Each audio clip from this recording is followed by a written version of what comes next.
Good evening. Tonight, I wanted to talk to you about King of the Mountain, Master of the Woods, the preeminent ruler of his domain, the alpha predator, if you want to get scientific. To me, when you're out in the woods, everything feels nice, the sun's out, you hear birds chirping, squirrels running around. You hear crows flying over and general rustling in the breeze, and as it gets darker, you start to hear maybe frogs in the spring and summertime, and you start to hear the crickets chirping. And you get a very sense of at calm, at peace, nature's going about its business. Everything seems okay. And then, on the turn of a dime, one sound, one thing, a feeling, the sun goes behind a cloud. You can't quite put your finger on it. For me, what I've experienced is a tree knock out in the woods, or a strange sound that's not quite a coyote or a wolf, or something you haven't heard before, not a human. And the whole forest goes dead quiet. Every bird stops, every cricket stops, even the frogs stop, and you're left with this eerie sound.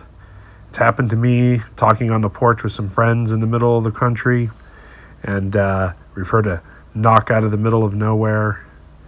To me, there's something large in the woods. There's something in charge.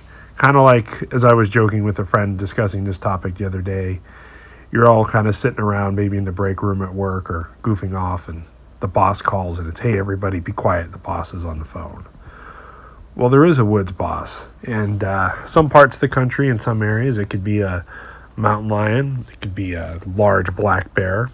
It could even be a grizzly bear or Kodiak bear. The frozen tundra, it could be a polar bear. The boss, if you will. Well, there's something that's more than the boss. There's the king of the woods, the king of the mountain, if you will. And for me, that's Sasquatch. When I've heard a knock, when I've heard strange howls, everything knows these things around, which is just very odd, because what would a cricket or a frog the size of your thumbnail have to fear from something so huge? It's just this menacing sixth sense people have. You know when something's out there.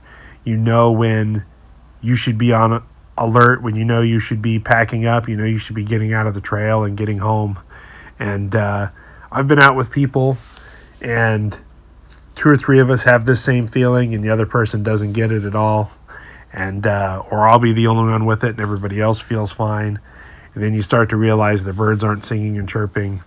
I think it's just a natural prey instinct, and I think it's a reminder that humans aren't the biggest and the strongest things in the woods. In fact, we can't run as fast as even mildly sized game. Even a squirrel can outclimb you and outrun you. The average bear, even a small bear, can very easily overpower a human.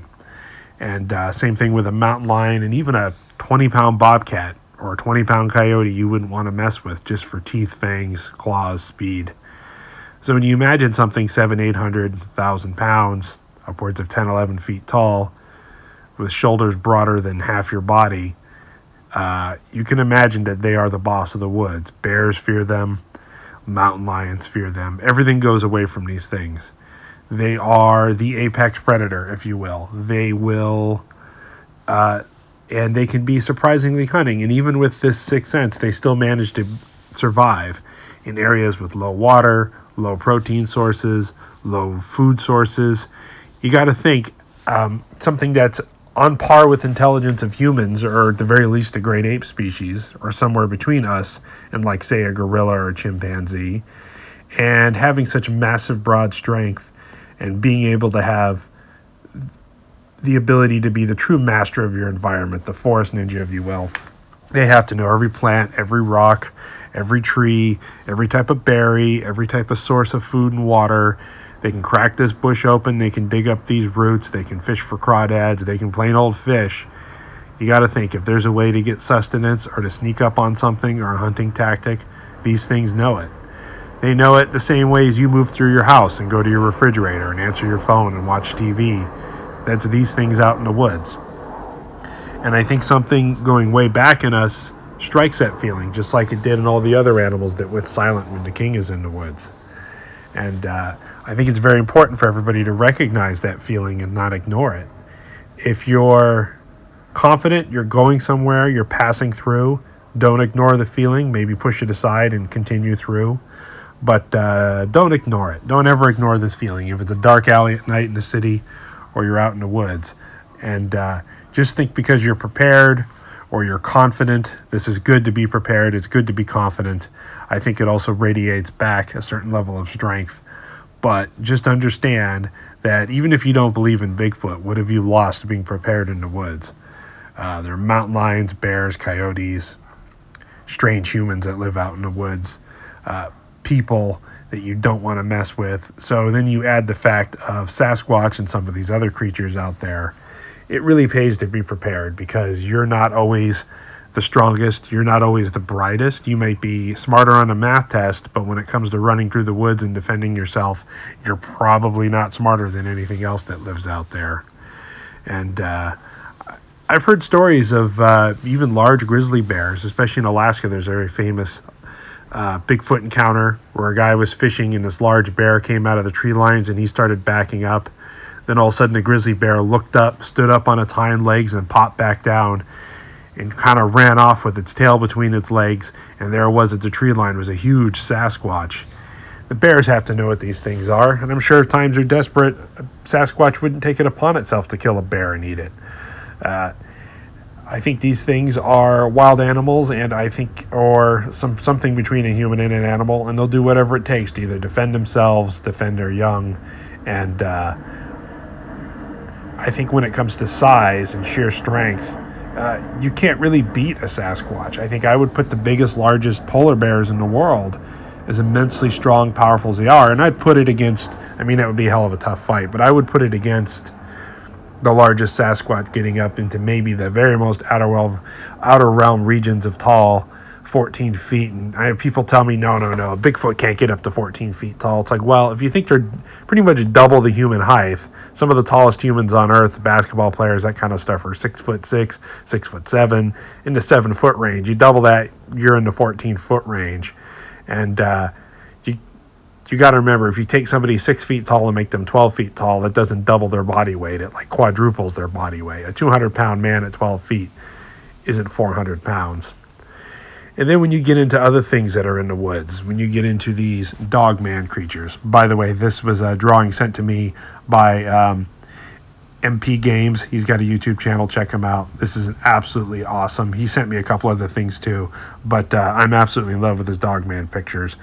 But it brings to the point when you think of certain parts of the world when people are seeing something that's really out there on the phenomenon scale, these large canine creatures, you don't know what to think. If Bigfoot's the king, these have to be a king's rival. I got to tell you what, these got to be the enemy, or at the very least something that they avoid.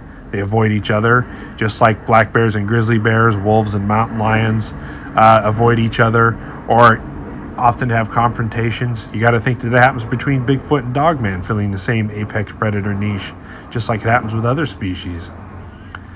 And then in certain parts of the country, in the very remote areas of Montana, Minnesota, going way up north, going into Canada, and especially in Alaska, there's something even bigger than a Bigfoot and Sasquatch. Very rare, but reported. These things are supposed to exist, and the Native Americans talk about them. Eyewitness reports, we're talking boulders the size of a Volkswagen flipped over. These things are referred to as mountain giants. And if Bigfoot and Dogman are the king, these things are damn near gods. They, as Cat Hansen would refer to them as, the district managers. They control areas of the woods. They control the Sasquatch clans. There's even reports of them paying like a tribute to them. And for me, a Sasquatch can be curious, a Sasquatch can be violent, a Sasquatch can be friendly, they can be indifferent. But everything I've heard about mountain giants, especially when it comes to humans, is they are not friendly, they don't like us, and all the stories you've heard about cannibal giants, well, this is something you should really take at heart if you're way, way back in the woods. Doesn't hurt to do a little research. I did a whole video about mountain giants. I'll leave it in the description below. It's a video I did a while back, but it still stands up. Also, Brian Duke Sullivan from World Bigfoot Radio. Go check him out. He's got a whole series on mountain giants, and it's absolutely fascinating. So just remember, you're always not the biggest, smartest, baddest thing in the woods. If you like this video, please give it a thumbs up. It really helps out the channel. And if you want to see more content like this, please hit the subscribe button. Thank you very much, and stay safe in the woods. If you'd like to follow me on social media, you can find me at unstellar.com. You can also find me at twitter.com at realmattsquatch. This is where I post notifications for new videos outside of YouTube. And I'm also on Instagram. I post other random pictures here too, and sometimes some stuff about Bigfoot as well. And you can always email me at mattsquatchpresents@gmail.com.